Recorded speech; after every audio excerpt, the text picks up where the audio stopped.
Tena koto na manahiri, no mai, hire mai ki tene whare karakia a te atoa, tena katoa, tena tato, katoa.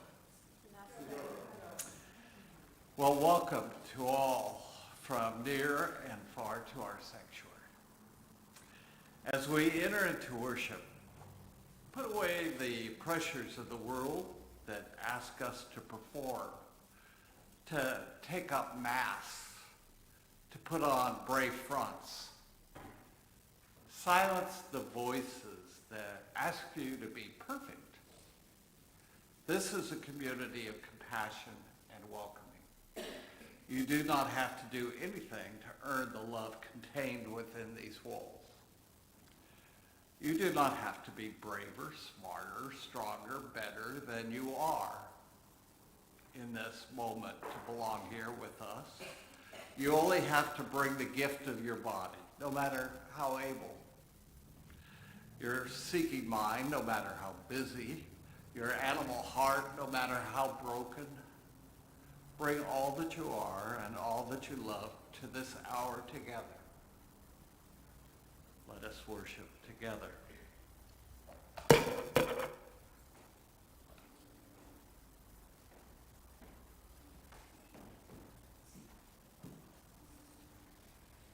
My phone decided it wants to call me. I really don't want that. Thank you. Stop.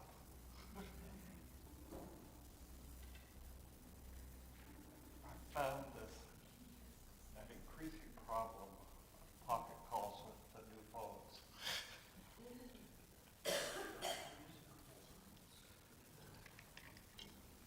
We light our chalice, symbol of our faith, for truth sought through a questioning heart and an attentive mind, and for love pursued through obstacles inside and outside our own human heart, and for forgiveness and all it entails, the place where truth and love meet and merge. Please join me in the covenant of our congregation. Love is the doctrine of the church, the quest for truth is the sacrament, and service is its prayer. To dwell together in peace, to seek knowledge and freedom, to serve humankind in fellowship, to the end that all souls shall grow in harmony. Thus do we covenant with each other and with our God. Now I invite you to stand to sing Spirit of Life.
I now invite,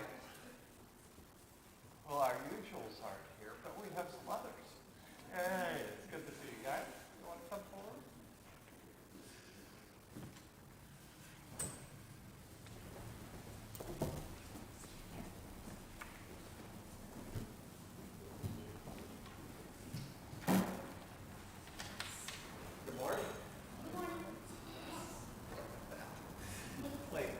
right on. Well, I have any question. I have a question. Any bad seeds here?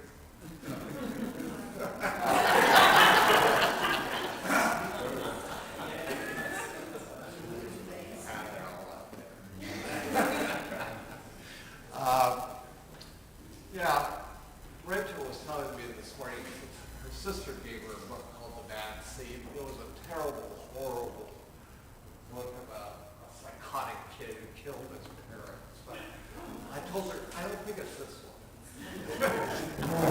So, but it captures a little bit of what I'm talking about with them later. So let me share the story of the bad seed.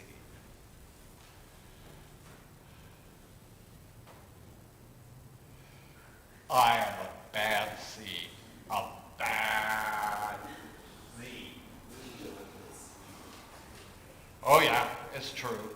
The other seeds, they look at me and they say, that seed is so bad. When they think I'm not listening, they mumble. There goes the bad seed. But I can hear them. I have good hearing for a seed. How bad am I? You really don't want to know. Well, I never put things back where they belong. I'm late to everything. I tell long jokes with no punchlines. I never wash my hands or my feet. I lie about pointless stuff. I cut in line every time. I stare at everybody.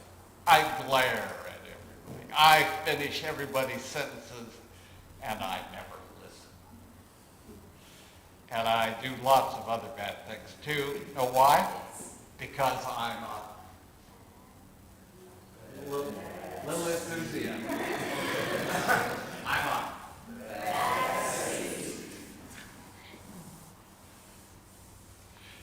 I just can't help it. Sure, I wasn't always this bad. I was born a humble seed on a simple sunflower in an unremarkable field. I had a big family, seeds everywhere. We found ways of having fun. We were close. And then the petals dropped, and our flower drooped. It's kind of a blur. I remember the bag. Everything went dark. And then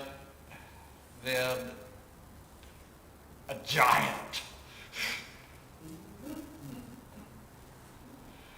I thought I was a goner. I thought I was done for. I screamed and I hollered. How did he sound? You're going to be eaten. But I was spit out at the last possible second. Patooey! I flew through the air and I landed under the bleachers with a huge thud. When I woke up, it was dark outside. A wad of gum had softened my fall.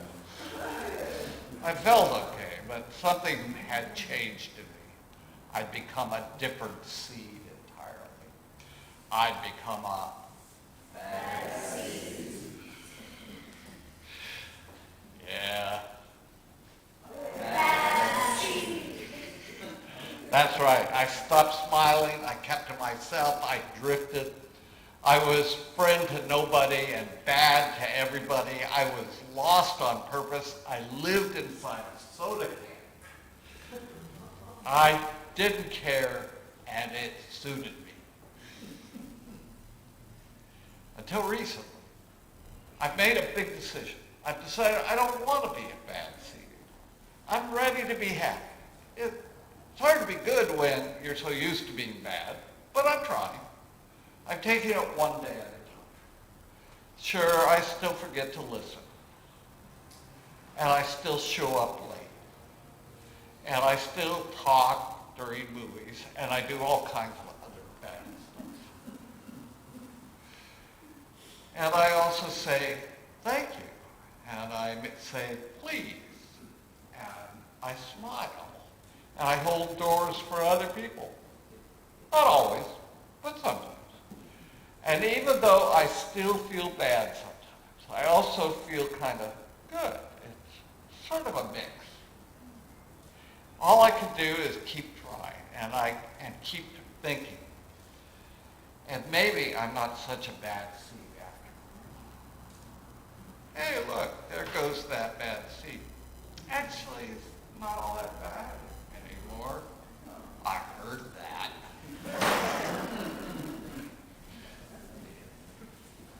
So, maybe we are a little bit of a bad seed. Maybe. Just a little. Might be. Not but, that's how we are sometimes. Who won a paintball on your birthday? We actually Or late? Late. Yeah. You didn't let them win.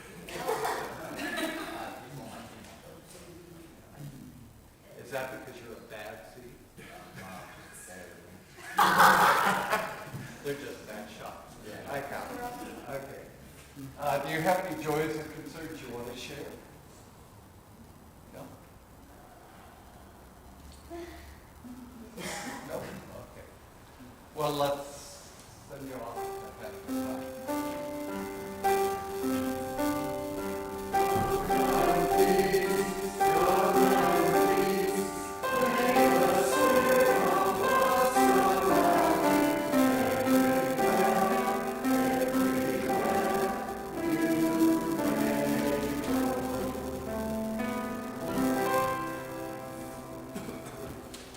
I now invite any bad seeds out there, or mixed seeds, or good seeds, to come. If they have a joy or a concern they wish to share, so please do so.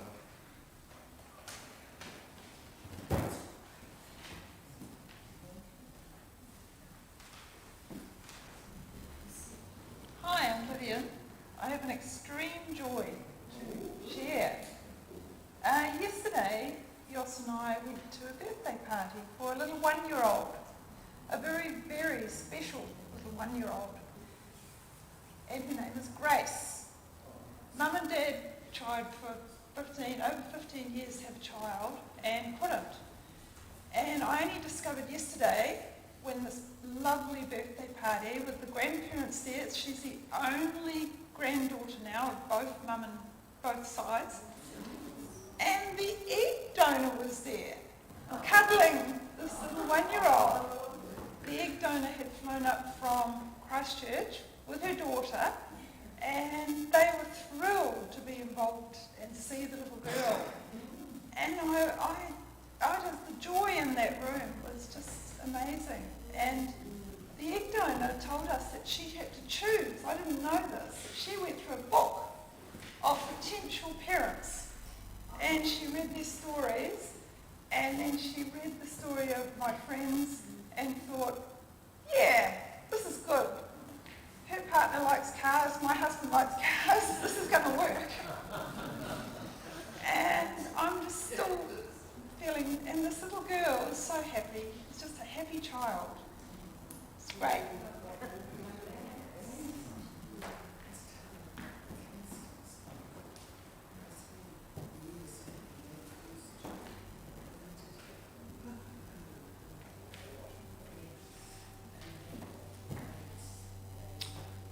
Hi, I'm Leo, and this is our 8th anniversary of coming to the church. You? This one, raise the flags.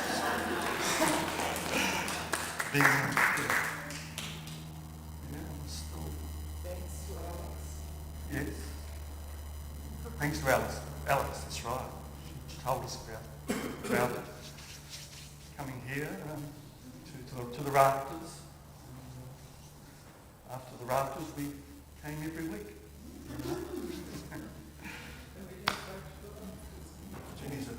Jenny says she's a bad seed.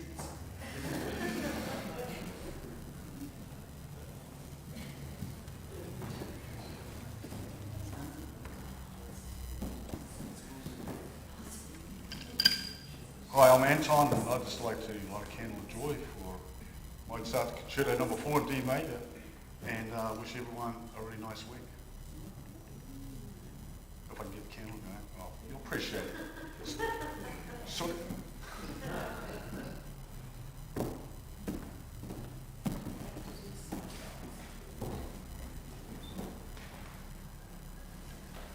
Good morning, I'm Kay, and I have to light this candle for all the wonderful people in this room who helped make badges and helped us present them to Deborah Russell, who took them to Parliament this week. And this week there were lots of MPs wearing our badges in Parliament. We were watching them on live stream TV. So well done, everybody. Thank you, team, and everyone who contributed. If you want to see, there's a little story about it on our Facebook page.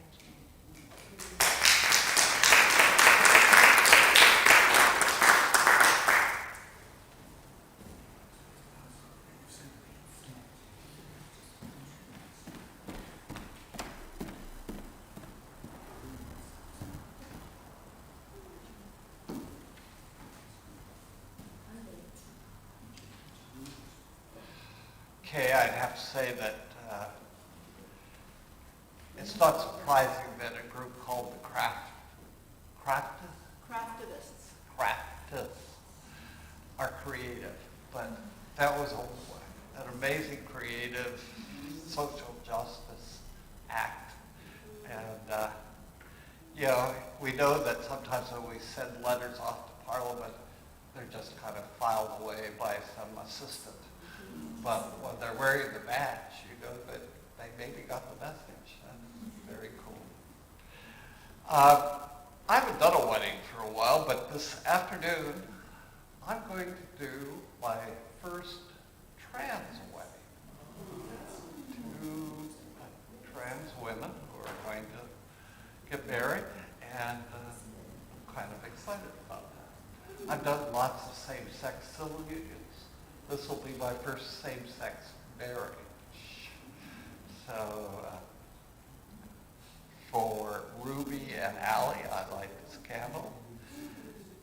And for all those thoughts and concerns and joys that may be in our heart but unspoken.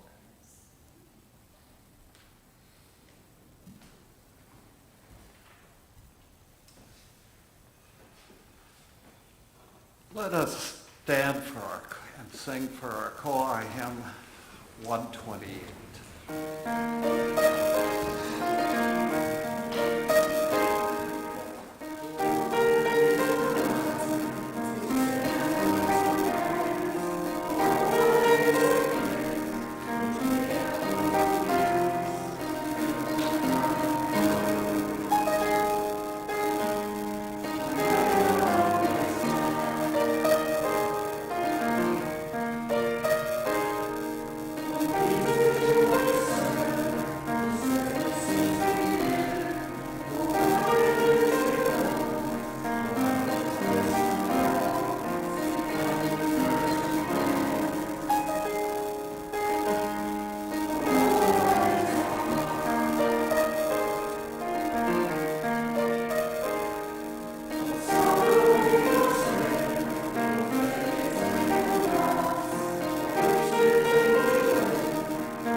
My reading for this morning is Daring Greatly by Brené Brown. The phrase daring greatly is from Theodore Roosevelt's speech, Citizenship in a republic. The speech sometimes referred to as the man in the arena. In 1910, they weren't as careful about language. It was delivered at the Sorbonne in Paris on April 23, 1910. This is the passage that made the speech famous. It is not the critic who counts, but the man who points out how the strong man stumbles, or where the doer of deeds could have done them better. The credit belongs to the man who is actually in the arena, whose face is marred by dust and sweat and blood, who strives valiantly, who errs, who comes short again and again. Because there is no effort without error and shortcoming, but who does actually strive to do the deeds, who knows great enthusiasms, the great devotions, who spends himself in a worthy cause, who at the best knows in the end the triumph of high achievement, and who at the worst, if he fails at least, fails while daring greatly. She goes on to say, the first time I read this quote, I thought this is vulnerability. Everything I've learned from over a decade of research on vulnerability has taught me this exact lesson. Vulnerability is not knowing victory or defeat. It's understanding the necessity of both. It's engaging. It's being all in. Vulnerability is not weakness, and the uncertainty, risk, and emotional exposure we face every day are not optional. Our only choice is a question of engagement. Our willingness to own and engage with our vulnerability determines the depth of our courage and the clarity of our purpose. The level to which we protect ourselves from being vulnerable is a measure of our fear and disconnection. When we spend our lives waiting until we're perfect or bulletproof before we walk into the arena, we ultimately sacrifice relationships and opportunities that may not be recoverable. Recoverable, we squander our precious time and we turn our backs on our gifts, those unique contributions that only we can make. Perfect and bulletproof are seductive, but they don't exist in the human experience. We must walk into the arena, whatever it may be, a new relationship, an important meeting, our creative process, or a difficult family conversation, with courage and the willingness to engage. Rather than sitting on the sidelines and hurling judgment and advice, we must dare to show up and let ourselves be seen. This is vulnerability. This is daring greatly. I've entitled my musings this morning, Evasive Manœuvres, the art of invulnerability. If the penny hasn't dropped yet, the title is facetious. I've been musing this week about how good we are at avoiding being vulnerable. Each Sunday, I invite you into small groups to discuss a question. I explain the groups should be small, ideally 4 or 5. That is an opportune size to practice being vulnerable. Some of you have figured that out and create groups of 6 to 12. Easier to hide in a larger group. It is also easier to stay in our heads if we have to say something We are rational UUs, of course. Sharing emotions and feelings is outside our comfort zone. Now, I'm not throwing stones from my glass house. I recognize the behaviors because I am a master in the art of invulnerability. You may call me sensei. My mental jiu-jitsu will keep others at bay unless and until I choose to let them touch me. Brene Brown, who wrote today's reading, shares a story in her book, Daring Greatly, that I identify with. It's her first conversation with her therapist.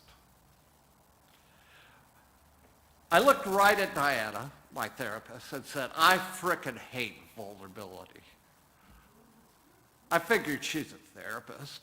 I'm sure she's had tougher cases. Plus, the sooner she knows that what she's dealing with, the faster we can get this whole therapy thing wrapped up. I hate uncertainty. I hate not knowing. I can't stand opening myself to getting hurt or being disappointed. It's excruciating. Vulnerability is complicated, and it's excruciating. Do you know what I mean? Diana nods. Yes, I know vulnerability. I know it well. It is an exquisite emotion.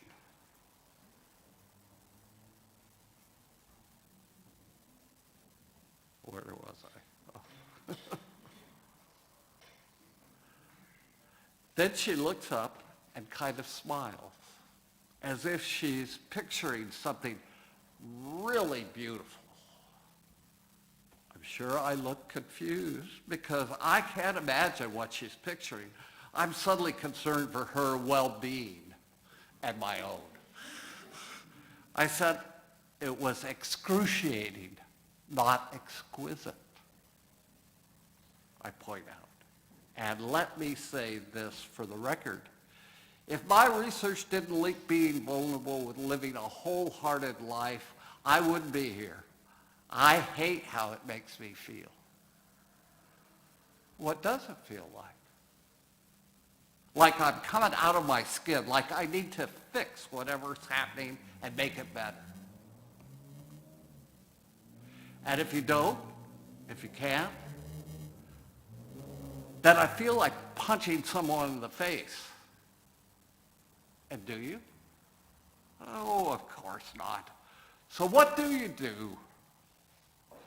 Clean the house, eat peanut butter, blame people, make everything around me perfect, control whatever I can, whatever's not nailed down. When do you feel the most vulnerable? When I'm in fear, when I'm anxious and unsure about how things are going to go, or if I'm having a difficult conversation, or if I'm trying something new, or doing something that makes me uncomfortable, or opens me up to criticism or judgment. When I think about how much I love my kids and husband and how my life would be over if something happened to them. When I see people I care about struggling and I can't fix it or make it better, all I can do is be with them. I feel it when I'm scared that things are too good or too scary. I'd really like for it to be exquisite, but right now it's just excruciating. Can people change that? Yes, I believe they can. Can you give me some homework or something? Should I review the data? No data and no homework. No assignments or gold stars in here. Less thinking, more feeling. Can I get to exquisite without having to feel really vulnerable in the process? No. Well, shit. That's just awesome. Let me echo that. Well, shit. I wish I could have understood at least that much in just one therapy session. Instead, it took me way too much of my life to get to exquisite. As a kid, I played chess with my father on Friday nights. When first learning the game, I would be checkmated in less than 10 minutes. As time went on, the games went longer, but they always ended the same, in my defeat. Then one week, I had to stay home from school sick. My mom bought me a book about chess to occupy me. Something clicked. I realized I'd been spending my time trying to protect all my pieces, but especially my king. What finally made sense was defense was never going to win.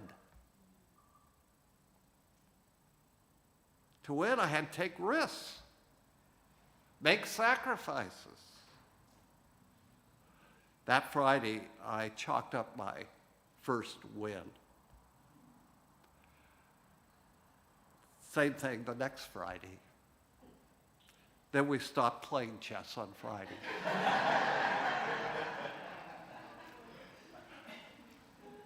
I don't know if he was a poor loser or just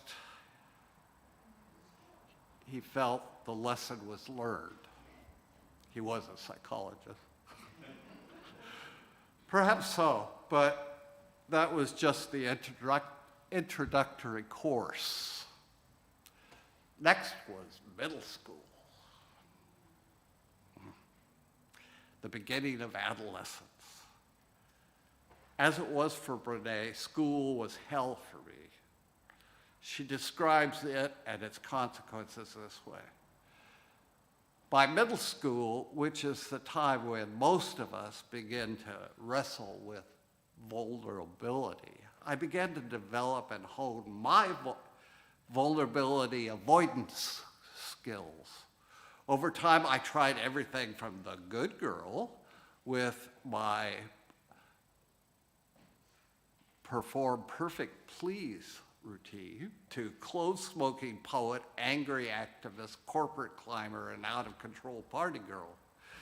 At first glance, these may seem like reasonable, if not predictable, developmental stages. But they were more than that for me. All my stages were different suits of armor that kept me from becoming too engaged and too vulnerable. Every strategy was built on the same premise. Keep everyone at a safe distance and always have an exit strategy. The problem with this strategy is it didn't make much room for my own strong, empathetic nature.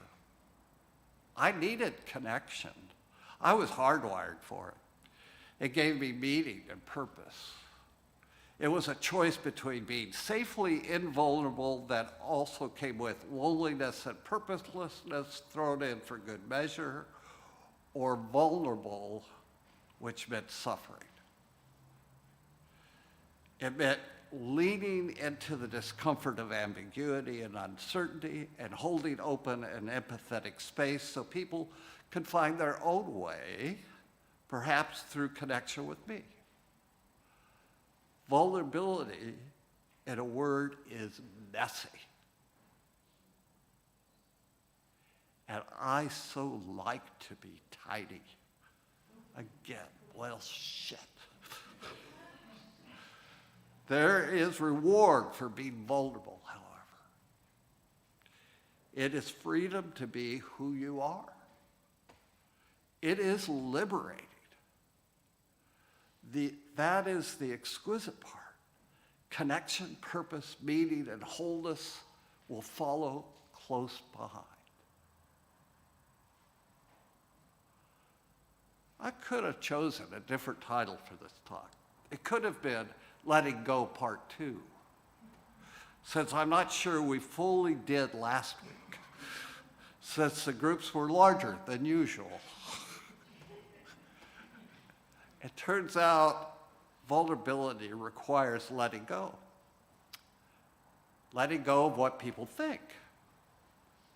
Letting go of perfectionism. Letting go of numbing and powerlessness. Letting go of scarcity and fear of the dark. Letting go of the need of certainty. Letting go of comparison. Letting go of exhaustion as a status symbol and productivity as self-worth. Letting go of anxiety as a lifestyle. Letting go of self-doubt as supposed to. Letting go of being cool and always in control. I know I'm asking a lot, but take a risk. Being vulnerable requires practice. If we can't be vulnerable here with one another, we aren't yet the beloved community I believe we to be. Besides, if not here, where? If not us, who? If not now, when? So be it. Let us stand for our closing hymn.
Please join me in the words for extinguishing the chalice.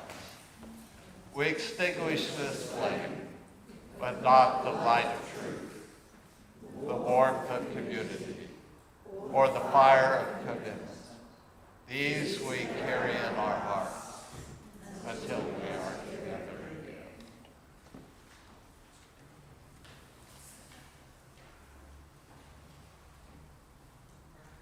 So it's time for notices. Do we have any?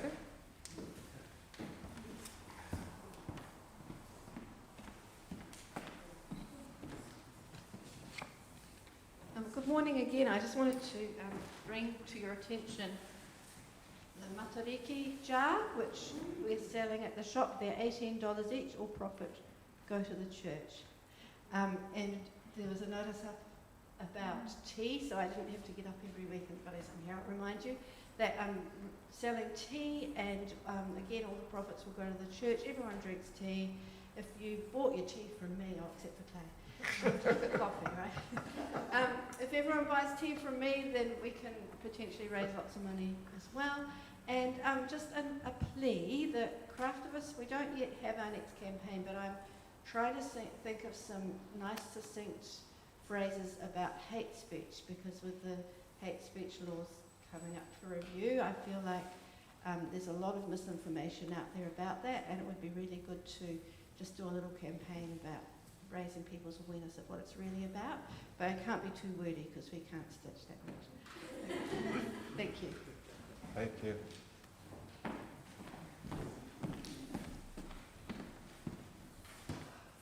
Right. Viv and the management committee have asked me to give a little synopsis about what the rentals volunteer does, because I think a lot of people in this church have no idea of what the life is of this church away from a Sunday morning, and it has quite a big life. It is rented most nights of the week. That we have two choirs, the Voice Club and the Jubilation Choir, that rent it. There are two men's groups. One is the church men's group, one is a private men's group. We have the Rafters Folk Club that meet here every third Friday of the month. The Rafters have a very special relationship with the church because Anne Blythe's parents started the group, and it's called the Rafters because it started up there. So it has been around for a long time, and every Saturday night we have a community group that meets downstairs. It's a community support group, and then on one other night we have the Craftivist group in here. So those are the regulars. Then you have like the wedding this afternoon, and yesterday afternoon I let in Hermione, who has she's a professional pianist and that. She has does her recitals, her pupils' recitals in here for their parents. It's an election booth office. Last year I worked in here at the election time. There are many things that it is rented out for, a lot of musical events. There was renting before COVID and there's renting after COVID. Most of the musical events now are New Zealand-wide. There's not people coming in from overseas, but it is still used a lot. Musicians really enjoy this space because the acoustics are fantastic and they just really respect the building. People get in touch through a application through the website. I get that and go back to them, come and show them the place, and then we go on from there. I have Viv and Jos, sometimes Paul, as well as David Fugier, that quite often will let them in when they have to come in. But I do need somebody else to actually know what happens with the bookings and that, because I have to go out of town quite a lot for commitments, and it's a bit silly just one person knows how it works. If I got run over by a bus, nobody would really sort of know, except maybe Paul would have an idea or something. And it is very enjoyable. I really enjoy our outside renters, and I've learnt a lot about music, and it is time consuming. So, but hopefully that will give people an idea of the life that this church has apart from Sunday mornings.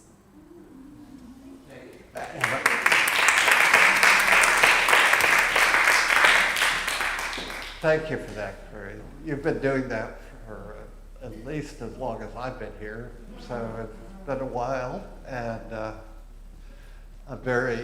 it's not just helpful to the budget, it reminds us that we are a community organization, and we try to have rates that help, that the community can afford. Thank you. I've been told that some of our community have been going through their underwear drawer and finding bras they don't require anymore. So if anybody else would like to follow that idea, I will deliver the bras to the Uplift group who give them to the Pacifica women who traditionally don't wear bras but need to do it a bit more. Thank you. Just bring them to me anytime. Does that mean they need to be hardwired? Some of them, yes. Thank you. This isn't really a notice, it's a piece of indulgence. This is a surrealist notice about the, connected to the sermon about vulnerability and ambiguity. And this is a challenge to Clay, who doesn't drink tea. If you want to have a little bit of fun, you can say to Clay, "More tea, Vicar?" Good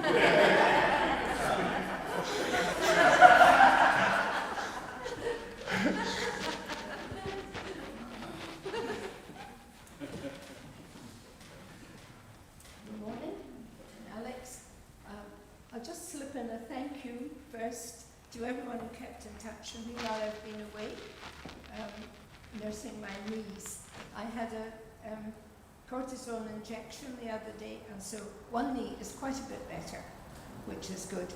Now, Karen has given us a few books for the library, and I'd like people to look at them and perhaps take them, because if they go in the library, they will moulder and die.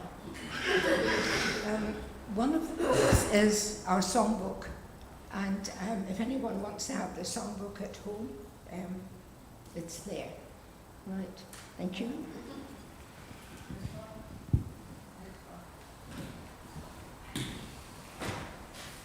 Okay, we have one more minute for notices. It shouldn't take long. I announced last week about photographs, and we now do have a folder online in Google Docs.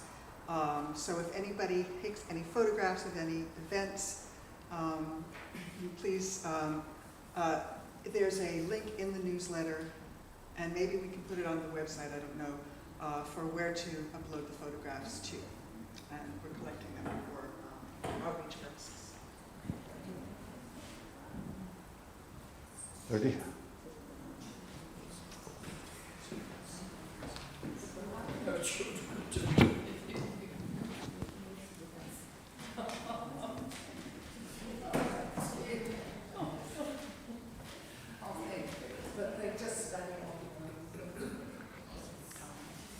My closing words are too loud. Let me fix it. Are by that Unitarian poet laureate that we love, Len Unger. And the title of the poem is Salvation. By what are you saved, and how? Saved like a bit of string tucked away in a drawer? Saved like a child rushed from a burning building, already singed and coughing smoke? Or are you salvaged like a car part, the one good door when the rest is wrecked? Do you believe me when I say you are neither salvaged nor saved, but salved? anointed by gentle hands, where you are most tender. Haven't you seen the way snow curls down like a fresh sheet? How it covers everything, makes everything beautiful without exception. Maestro?